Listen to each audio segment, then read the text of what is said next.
Hola, Dios te bendiga. Te saluda tu hermana René Lugo de la Iglesia de Dios de Turabo Gardens en Caguas, Puerto Rico. Es con mucha alegría y con mucho entusiasmo que te damos la bienvenida a la Convención Nacional 2021 del Concilio Hispano de la Iglesia de Dios, Desafío Ministerial. Esperamos que este tiempo sea uno de abundante bendición para sus vidas y que Dios se manifieste de una forma especial en medio nuestro. Así que aparta y disfruta este tiempo y también compártelo con otros para que sea de bendición en sus vidas. Dios te bendiga. Hola, soy el pastor Juan Santos, director del programa Hermandad Cristiana, que es la versión en español de Christian Broadcasting Hub. Y estamos haciendo un trabajo desde la República Dominicana con mi familia Miriam y Hernán. Y el Señor está haciendo cosas extraordinarias. Tenemos un promedio de 3 personas por día que están recibiendo a Jesucristo a través de Facebook solamente. A través de la página de Facebook, alrededor de 3 personas por día reciben a Jesucristo. Además de una gran lista de personas que piden oración por sanidad, por problemas matrimoniales, por diferentes situaciones. Tenemos un promedio de alrededor de 500 personas al mes que interactúan con nosotros a través de Facebook, sin contar todas las emisoras de radio que hay en todos los países que reciben y pasan el programa Hermandad Cristiana. Hoy día, además de las emisoras convencionales AM y FM, estamos incursionando en el programa Hermandad Cristiana basado en emisoras online, emisora por internet, además de Facebook. Así que Dios está abriendo un gran canal y queremos invitar al Concilio Hispano y a todos los pastores y líderes que interactúan, hermanos, en Concilio Hispano, a que se sumen a esta iniciativa que ya tiene muchos años. De 1965 empezó Hermandad Cristiana y hasta ahora lo que Dios ha hecho. Así que si usted quiere sumarse, puede hacerlo muy bien ayudándonos, uno, a orar por Hermandad Cristiana para que esas personas que reciben a Jesucristo permanezcan en el camino del Señor. Segundo, para que nos ayuden a identificar iglesias a las cuales podemos mandar a los que se están entregando a Jesucristo, porque de diferentes países nos contactan y queremos mandar a esos hermanos nuevos a una iglesia apropiada, ¿verdad? Y tercero, usted puede ayudándonos identificando emisoras de radio en su zona, en sus países, en su ciudad, que puedan pasar de manera voluntaria el programa Hermandad Cristiana. Eso sería una tremenda oportunidad. Y cuarto, puede también involucrarse motivando a la gente a escuchar el programa Hermandad Cristiana, por ejemplo, en la página Hermandad Cristiana en Facebook. Usted le puede decir, entra a Hermandad Cristiana en Facebook y ahí va a escuchar. Cada domingo colocamos un nuevo programa para que la gente escuche. Otra forma en que usted puede involucrarse es haciendo que la gente de su iglesia le dé me gusta a la página y sea un seguidor de la página Hermandad Cristiana, y que nos contacten de la forma que sea, pero usted puede ser una gran bendición para este programa que está siendo de tanta bendición en Latinoamérica, en los Estados Unidos y en toda parte que se habla español. Gracias por ser parte, gracias por orar por nosotros como familia y por todo este ministerio, obviamente. Y si Dios pone en su corazón de alguna manera ser un patrocinador, ya sea su iglesia, usted de manera personal, un patrocinador económico, pues bienvenido sea a Hermandad Cristiana. Que Dios le bendiga. Gracias por este momentito y queremos felicitar al Concilio Hispano por el gran trabajo que están haciendo y por esta tremenda conferencia de este año. Gracias a todos el comité que trabaja en el Concilio Hispano, al pastor Marcos García y a todo su equipo. Un abrazo, que Dios le bendiga. Saludos a todos en nombre de Leadership Focus. Mi nombre es Karen Kier y soy coordinadora de Leadership Focus en español. Es bueno estar con ustedes aquí en la Convención Nacional del Concilio Hispano, aunque sea virtual. La participación en Leadership Focus es parte del proceso de ordenación en la Iglesia de Dios Anderson. Trabajamos junto con los equipos de credenciales en todo el país para alentar, afirmar y preparar a aquellos que han recibido el llamado de Dios al ministerio vocacional, ya sea como pastores locales, misioneros o capellanes. No es un programa de seminario, aunque los 6 cursos de Leadership Focus contienen algo de estudio de la Biblia y la teología de la Iglesia de Dios. El programa también es una oportunidad para conectar pastores y pastores potenciales de muchos lugares, permitiéndoles experimentar la comunidad y crecer juntos en su ministerio y en sus vidas espirituales mientras aprenden habilidades ministeriales prácticas. También es una excelente oportunidad para que los candidatos que son nuevos en el ministerio exploren su llamado y interactúen con otros que se encuentran en el mismo lugar o quizás más adelante en el camino del ministerio vocacional. Creemos que Dios llama a hombres y mujeres a servir en su reino y es nuestro privilegio ayudarlos y apoyarlos mientras abrazan ese llamado y desarrollan los dones y talentos con los que Dios los ha bendecido.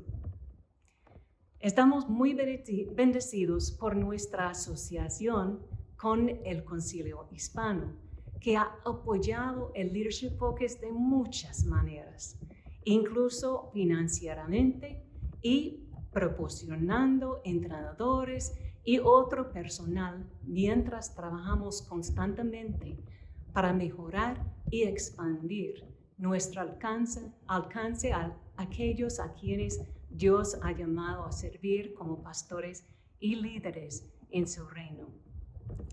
Si desea una descripción general del proceso, si desea recomendar un candidato potencial para participación en Leadership Focus, o si solo tiene preguntas sobre cualquier tema relacionado con Leadership Focus, envíame un correo electrónico a kkir@chog.org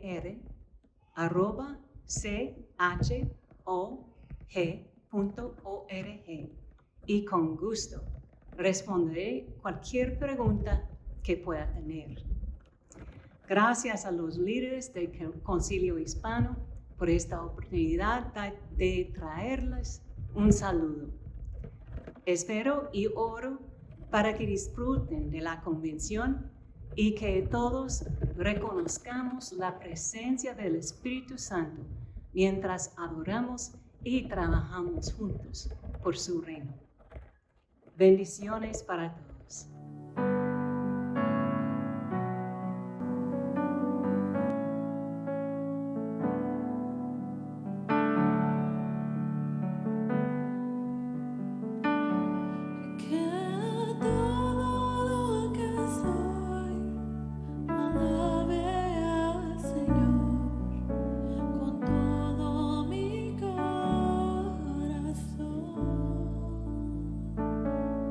De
Hola, saludos para todos nuestros hermanos que se conectan en esta convención de nuestro concilio hispano.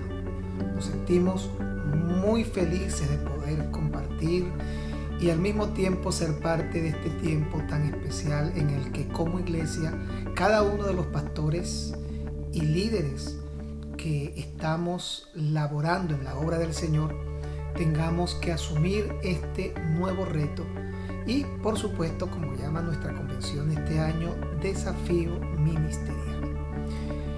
Quiero leer el libro de Romanos capítulo 15, verso 19. De manera que desde Jerusalén y por los alrededores hasta Ilírico, todo lo he llenado del Evangelio de Cristo, dice el apóstol Pablo. En Georgia, específicamente Atlanta, se encuentra lo que se conoce mundialmente como el Museo de la Coca-Cola.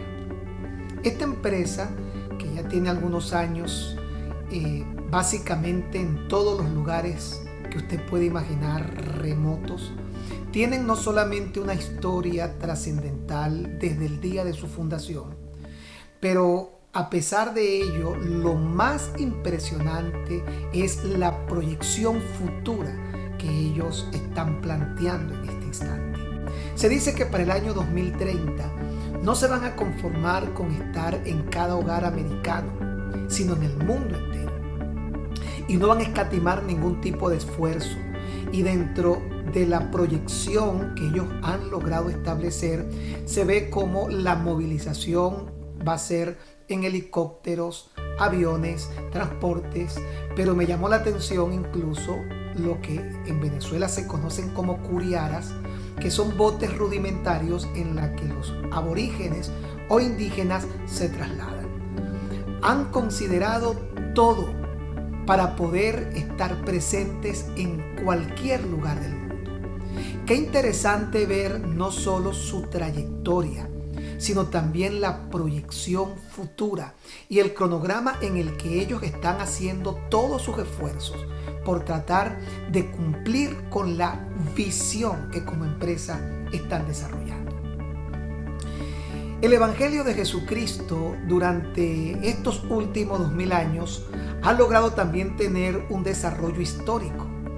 Pero sería muy triste que los que hoy hemos sido alcanzados no tengamos la visión correcta para proyectarnos no solo en esta generación, sino para las generaciones futuras. Y si no logramos apuntar no solo a lo que hacemos hoy, sino a lo que tendremos que hacer, es muy probable que Dios tenga que valerse de cualquier otro recurso inimaginado para poder hacer que el Evangelio llegue hasta lo último de la tierra. Recordemos las palabras de Jesús cuando hablaba de su segunda venida. Será predicado este Evangelio del reino en todo el mundo y entonces vendrá el fin. Nos hemos quedado cómodos en nuestras congregaciones. Hemos considerado que el único trabajo viable para la iglesia es seguir siendo correspondientes con lo que tradicionalmente se ha realizado y nos hemos olvidado de esta generación y de las generaciones futuras. Hay una discusión que siempre va a estar latente: las iglesias grandes, las iglesias pequeñas, y yo soy de los que creo que las iglesias pueden crecer dependiendo de muchas cosas. Pero hay 5 limitantes que se pueden considerar en este momento al pensar en una iglesia que no logra crecer. La primera, una iglesia que teme al mundo. Por ejemplo, los Amish que se encuentran en un sector de Pensilvania, o los judíos hasídicos de Mea Shearim o Gaula, algunos de los valles más ultraortodoxos del mundo, temen al mundo. Y como le temen, no son capaces de desarrollarse ni buscar ninguna manera de conexión. Y esto ha hecho que por mucho tiempo se vayan quedando. Hay una iglesia que lamentablemente le teme al mundo y no ha entendido cuál es su verdadera responsabilidad. La segunda, falta de herramientas. Hace algún tiempo nos tocaba entregar en este país lo que corresponde a cada iglesia, la declaración de impuestos. Y nos dimos cuenta que había un programa de computación que nos iba a facilitar el trabajo. Y esta herramienta nos vino a ayudar, aunado a esto, a hacer el curso para saber cómo trabajar con ella. Y aunque esto para muchos es inconcebible porque pretenden seguir teniendo a lápiz y papel todo lo que es un trabajo dirigido de forma contable, yo pienso que abrirnos para tener herramientas de organización siempre va a permitir que la iglesia pueda desarrollarse y al mismo tiempo crecer. La tercera causa, la justificación producto de frustraciones personales. Muchas personas se han frustrado a lo largo del tiempo por no poder tener lo que ellos proyectaron en algún tiempo, en algún momento. Y eso les ha llevado a justificar con a veces razones absurdas el por qué se han estancado o no han podido seguir desarrollándose. Es muy parecido a esta máxima que yo compartía días anteriores. Cuando una mujer bonita está con un hombre feo, lo más seguro es que alguien suponga y diga seguramente que tiene dinero. Y a veces no es que la persona tenga dinero, sino que tiene a lo mejor un trato y está haciendo cosas que corresponden para mantener a esta mujer hermosa, y nosotros, por tener la frustración de no poseer lo que vemos que otros tienen, entonces reaccionamos criticando y no analizando las cosas que debemos mejorar. Esa frustración yo creo que le está haciendo daño a muchos. La cuarta razón por la que una iglesia puede dejar de crecer y se puede estancar, y no me estoy refiriendo únicamente a números. La cuarta razón, el conformismo. Cuando una iglesia no tiene visión ni aspiración, sino que tiene este espíritu demoníaco de conformismo, nunca va a poder desarrollarse. Hay un pastor a quien yo conocí hace algunos años que su meta siempre eran las 90, 100 personas. Y cuando la iglesia sobrepasaba esa cantidad, él mismo se sentía incómodo y producía cualquier situación con el fin de que estas personas se fueran y ellos pudieran volver a llegar a 90, 100 personas. Este sentimiento conformista termina siendo más dañino de lo que nos podemos imaginar. Y quinto y último razón por la que muchas iglesias no crecen, y aquí tendríamos que hablar de una positiva, es cuando estamos cumpliendo obedientemente el llamado de Dios. A veces el llamado de Dios para una persona no es la misma que para otra. Vemos que los misioneros que se dedicaron a llevar el mensaje salvador a muchos lugares del mundo no lograron conectarse con las grandes masas y con números de personas, pero ellos estaban cumpliendo obedientemente lo que el Señor les había pedido. Y esta probablemente, siendo la quinta causa, es la más razonable y hasta correcta de las cuatro anteriores. Miedo al mundo, falta de herramientas, justificaciones producto de frustración, conformismo y obediencia al llamado de Dios. Y estar confiados y tranquilos que lo que estamos haciendo en ese quinto punto, obediencia al llamado de Dios, es lo que necesitamos y debemos. En segundo lugar, quiero hablar de lo que hoy se está identificando en muchos sectores de la iglesia tradicional como la iglesia emergente. Una iglesia emergente para algunos sectores tiene que ver con esta nueva modalidad de hacer iglesia. Algunos han tratado, sin darse cuenta, de confundir esencia con tradición. Están defendiendo una esencia que en realidad no tiene que ver con el verdadero mensaje del Evangelio. Solo es la tradición de algunos que en defensa a este tipo de situaciones se resisten a los cambios. Y esta tradición que no les permite ir más allá es lo que ellos han terminado definiendo como esencia. La esencia del Evangelio es la pasión por salvar almas. La esencia del Evangelio es la sana doctrina quien de forma apologética debemos defender constantemente. La esencia del Evangelio son los valores morales que definen la vida cristiana de un salvado. Así que no confunda esencia con tradiciones. Me gustó porque hace poco alguien conceptualizaba de una manera bien interesante el término tradición, y esa definición terminó haciéndome entender que muchos, lamentablemente, lo que estamos es defendiendo una tradición y no la verdadera esencia del Evangelio.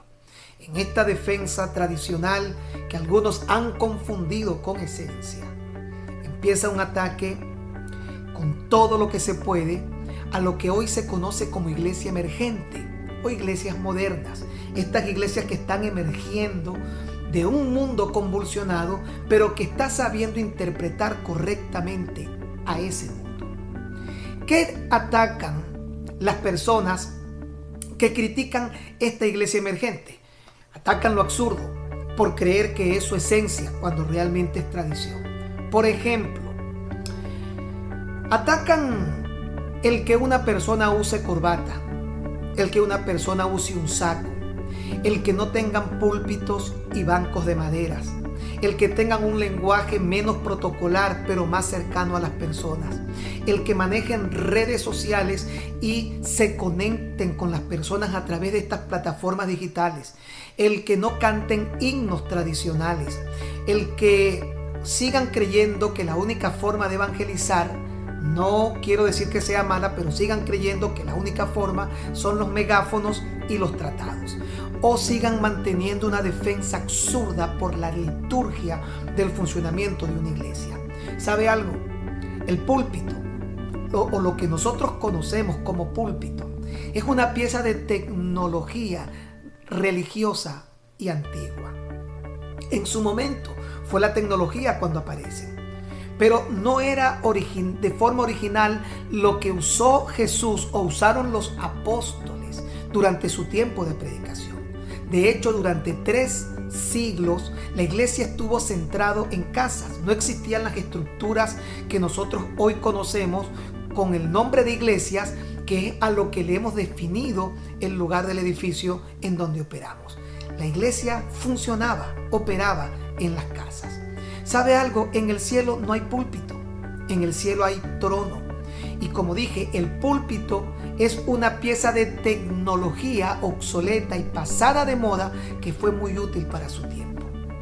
Se desarrolló como una necesidad de la iglesia cuando se convirtió en religión oficial del Imperio Romano y comenzó a tomar los edificios del gobierno llamado basílicas para hacer servicios o reuniones que estaban ahora condicionadas a lo que era la iglesia imperial. Entonces, si entendemos todo esto, vamos a darnos cuenta todo lo que ha cambiado la iglesia a lo largo del tiempo. Número 3. El evangelio original y efectivo supo interpretar culturas, generaciones, ideas y necesidades. Un ejemplo son los evangelios sinópticos. Los 4 evangelistas, Mateo, Marcos, Lucas y Juan, se dirigieron a sectores completamente diferentes. Mateo habla a los judíos, Lucas a los romanos, Marcos a los griegos y Juan prácticamente a todo el mundo gentil. Y cada uno de ellos interpretó de forma correcta esa cultura, esos pensamientos, esas generaciones. Y fue lo que permitió que ese mensaje llegara hasta el último rincón de la tierra del mundo conocido. Hoy nosotros nos resistimos a entender que aunque el mensaje sigue siendo el mismo, necesitamos interpretar las culturas y las ideas y pensamientos para que ese mismo mensaje pueda llegar según el idioma que cada quien puede direccionar y hasta codificar. Por ejemplo, Mateo hablaba del mismo mensaje evangelizador, igual que el de Lucas, Marcos y Juan, pero la forma de explicarlo fue completamente diferente, porque tuvieron que adaptarse a cada una de estas culturas con el fin de ser efectivos en su predicación. Si la iglesia no logra adaptarse a esta sociedad para ser más efectiva en su predicación, esto va a seguir convirtiendo a esta iglesia tradicional en una pieza de museo que difícilmente se podrá desarrollar para cumplir la gran comisión que Jesús nos ha entregado. No podemos seguir temiéndole al mundo. Dios nos envió como ovejas en medio de lobos. No podemos seguir alimentando nuestras frustraciones por lo que no hicimos y quisimos hacer. Tenemos que tener nuevos desafíos. No podemos seguir pensando que todo esto se trata de, si tengo un grupo, Dios quiere que yo sostenga esa limitante con ese espíritu conformista. No podemos seguir viviendo con carencia de herramientas en un tiempo como este, en donde la sociedad está cambiando y cada día nos entrega una cantidad de elementos para poder maximizar nuestro trabajo como iglesia. Fue el apóstol Pablo quien en su primera carta a los Corintios, capítulo 9, verso 20 al 22, escribió lo siguiente: me he hecho judío como los judíos, para ganar a los judíos, a los que están sujetos a la ley, aunque yo no esté sujeto a la ley. Él está reconociendo que él ha tenido que verse sumergido en esa forma de pensamiento cultural para poder ganar.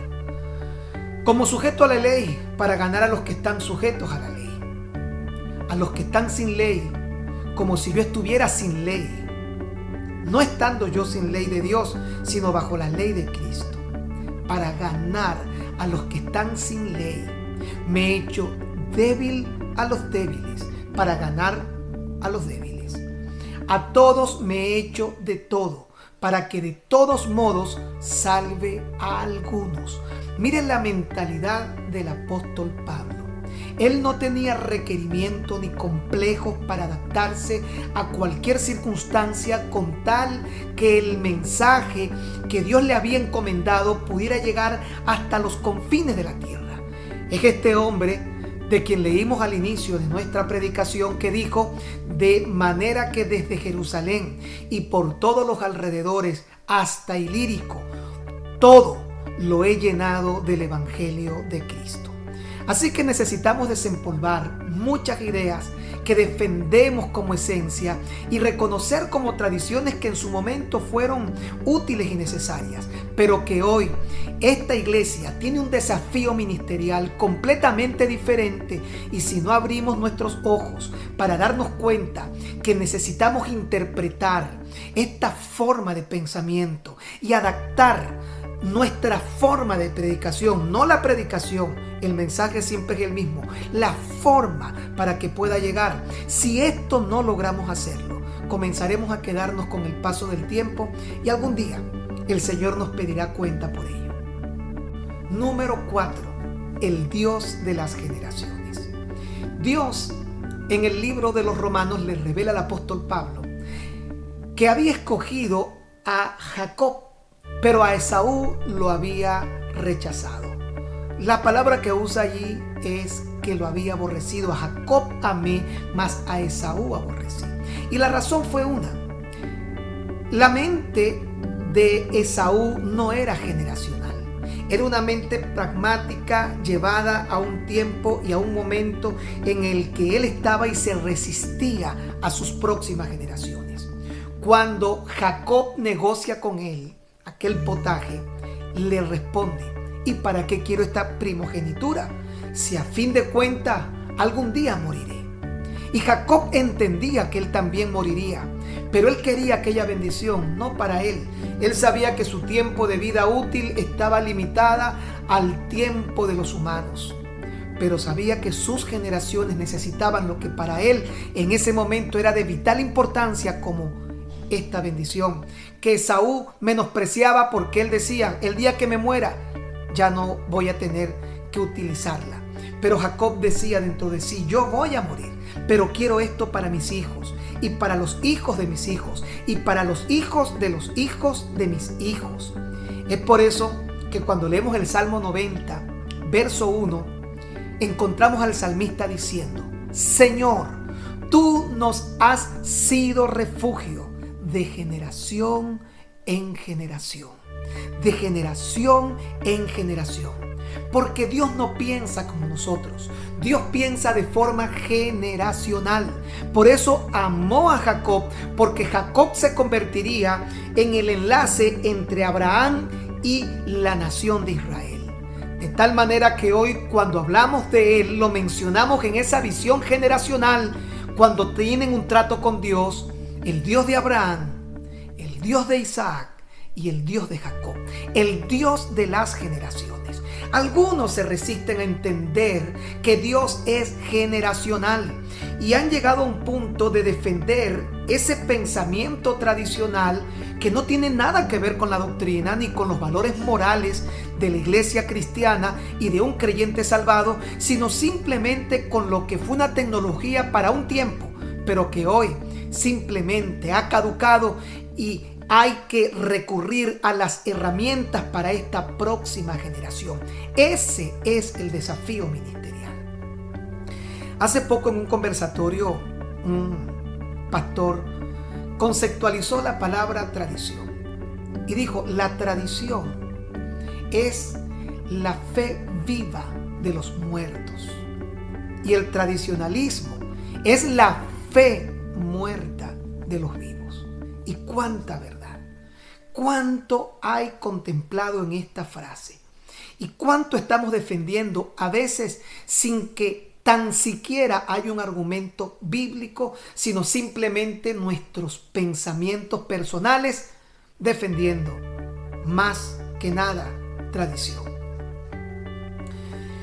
Así que Dios es el Dios de las generaciones y quiere alcanzar a nuestras generaciones, a nuestros hijos, a los hijos de nuestros hijos. Y si no regresa pronto, seguirá haciéndolo de forma generacional, porque Dios es un Dios de generaciones.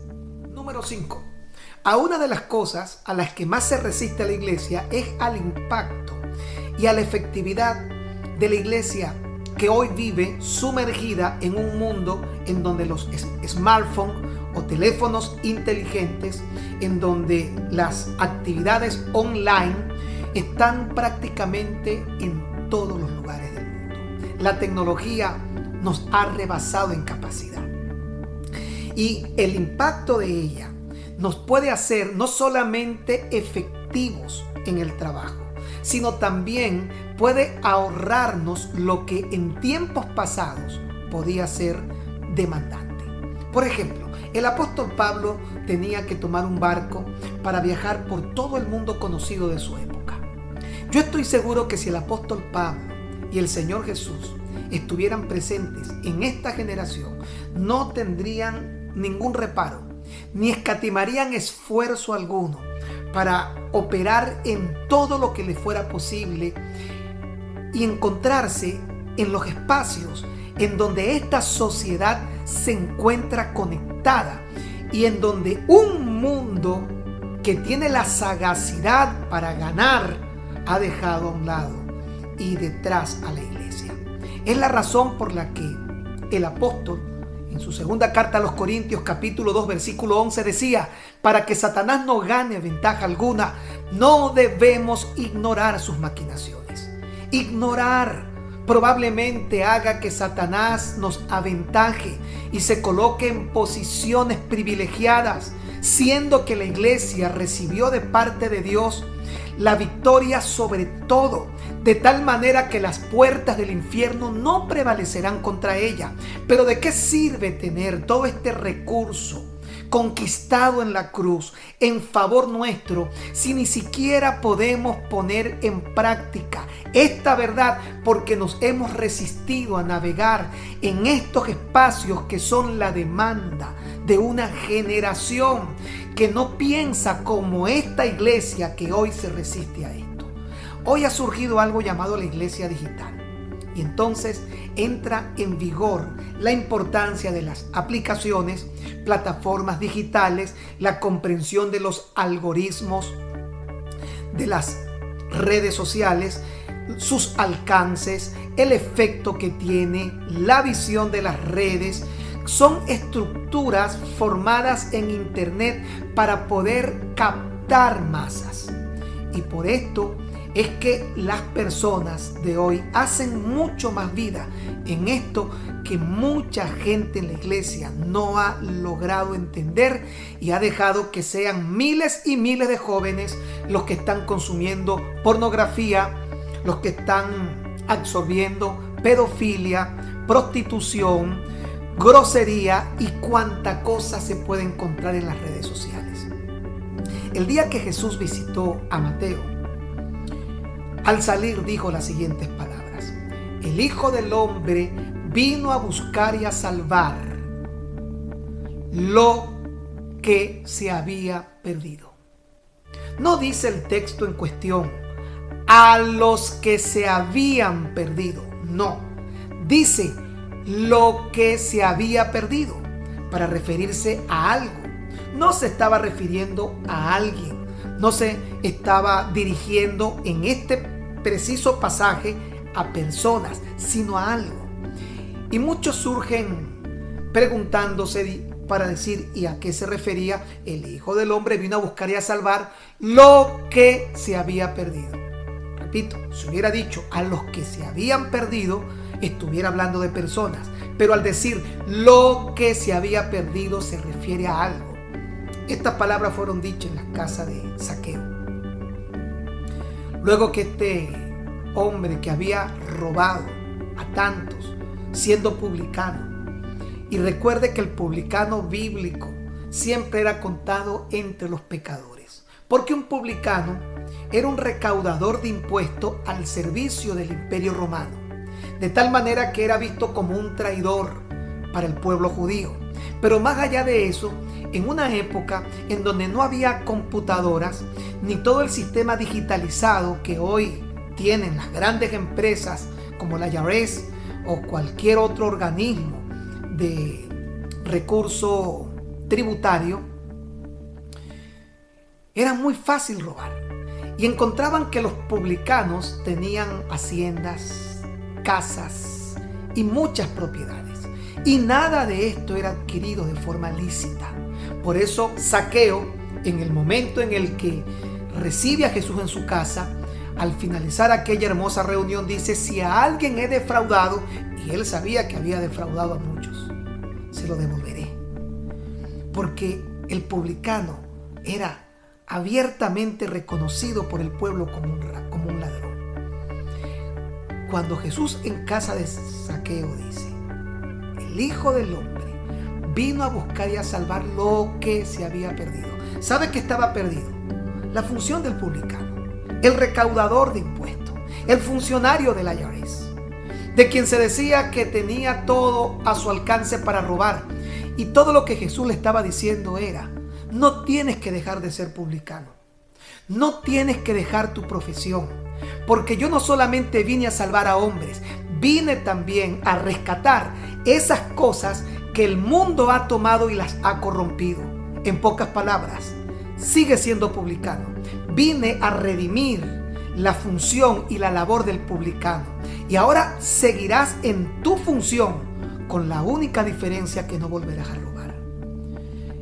En pocas palabras, hay tantos recursos que la iglesia ha considerado mala, y la iglesia lo ha satanizado por una sola razón: porque no entendimos que también Jesús vino a redimir aquello que el hombre ha corrompido.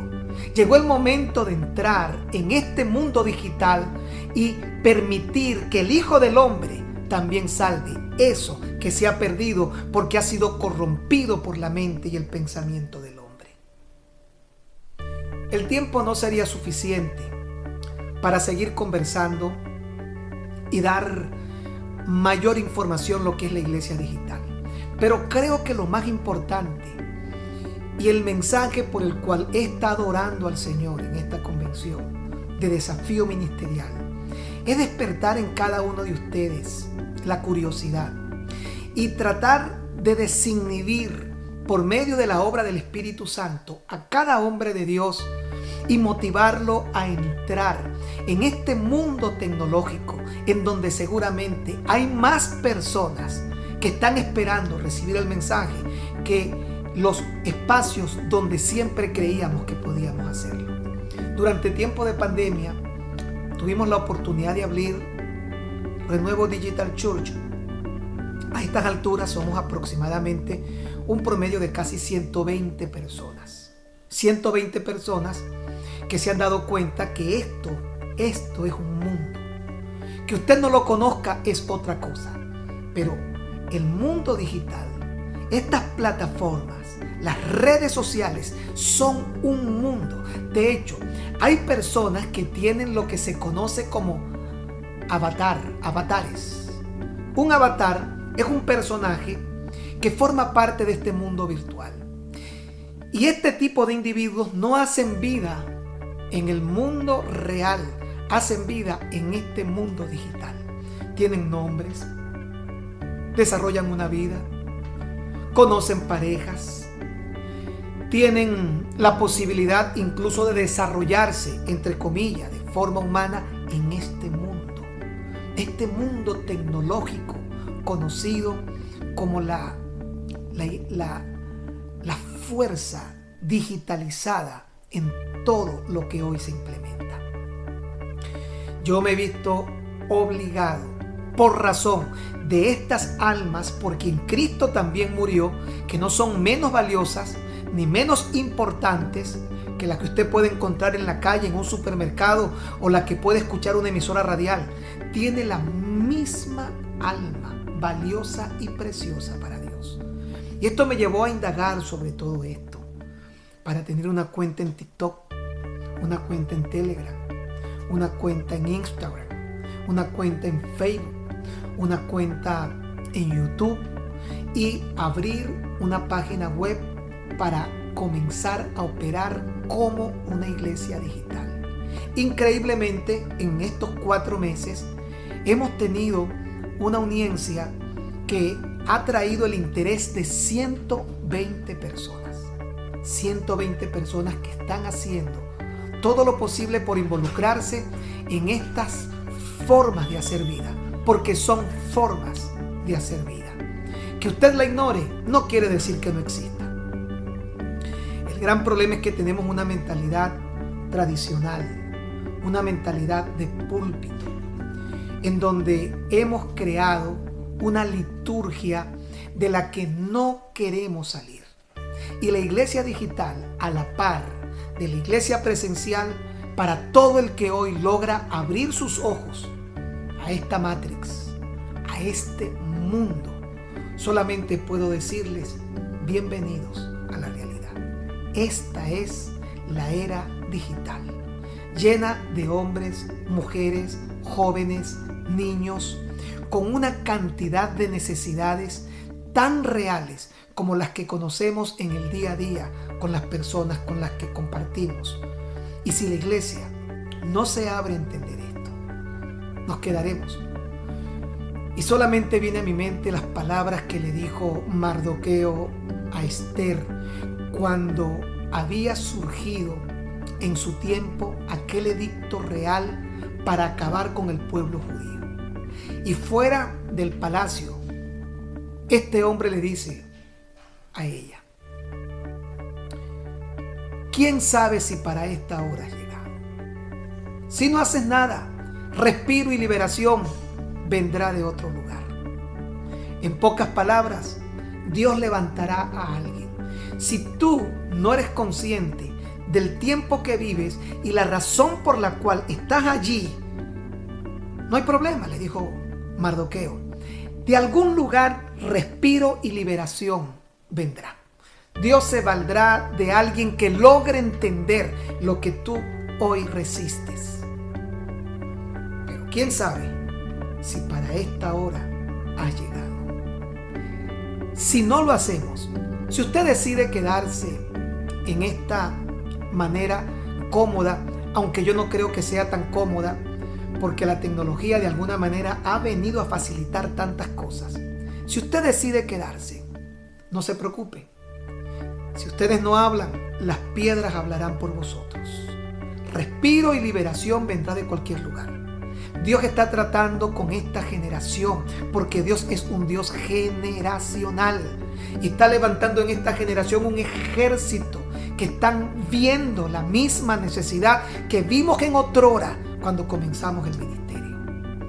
Y Dios traerá las personas correctas para salvar a esa masa de individuos que tienen hambre y sed de justicia. Así que si yo no lo hago, Dios tiene su ejército preparado en esta generación para levantarlo. Pero siempre nos quedará esta palabra incrustada en la mente y el corazón. ¿Quién sabe si para esta hora has llegado? Yo quiero pensar que yo llegué para esta hora, que vivo el tiempo y el momento correcto.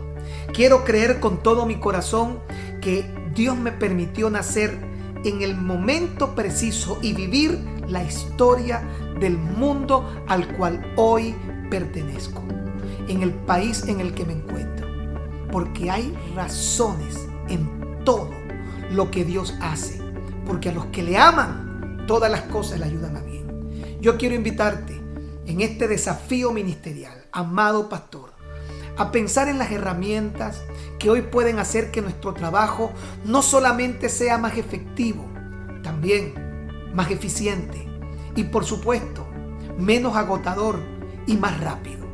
Y si esto llega a tu corazón, es el momento de orar y entender lo que Dios quiere hacer contigo en este nuevo tiempo generacional. Señor, tú nos has sido refugio de generación en generación. Shalom es paz. Permítanme orar.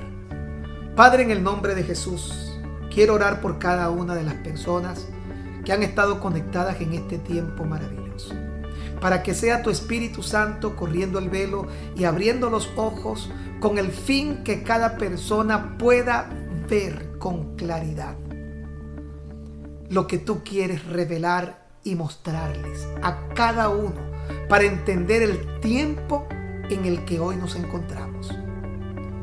Abre nuestros corazones, revela tu palabra, guíanos para guiar a otros, danos la sagacidad y el entendimiento. Todo esto te lo pido en el dulce y maravilloso nombre de tu Hijo amado Jesús. Amén y amén. Quiero dejarles un corto pensamiento. Jesús habló de una parábola en la que un mayordomo infiel tuvo una respuesta apropiada para su condición específica y la necesidad al ver que su señor había prescindido de su servicio. Pero ¿sabe cómo concluye esta parábola? Que los hijos de las tinieblas son más sagaces que los hijos de la luz para ganar a sus semejantes. Ahí está el mundo, usando todo, bombardeando a nuestros jóvenes y a nuestros niños. Y nosotros, cruzados de brazos, no dándonos cuenta la generación a la que Dios nos ha permitido entrar. Seamos sabios. Sabios para ganar a nuestros semejantes y no seguir permitiendo que nos retiñen el oído, que los hijos de las tinieblas son más sagaces que los hijos de la luz. Llegó el momento de levantarse los hijos de la luz. No seamos como aquel pueblo en el capítulo 11 de Primera de Samuel, del cual dice la Biblia que los filisteos le habían prohibido tener herrerías. Los filisteos sabían que si ellos tenían herrerías, harían espadas, harían lanzas y los enfrentarían. Satanás ha hecho exactamente lo mismo. Mientras nos deje sin herramientas, seremos un pueblo indefenso para enfrentar lo que Él ha comenzado en este tiempo final, según Apocalipsis 12:11, cuando Él sabe que le queda poco tiempo y ha venido con gran ira. Llegó el tiempo de levantarnos. Dios me les bendiga. Gracias por su tiempo y aceptemos este desafío ministerial.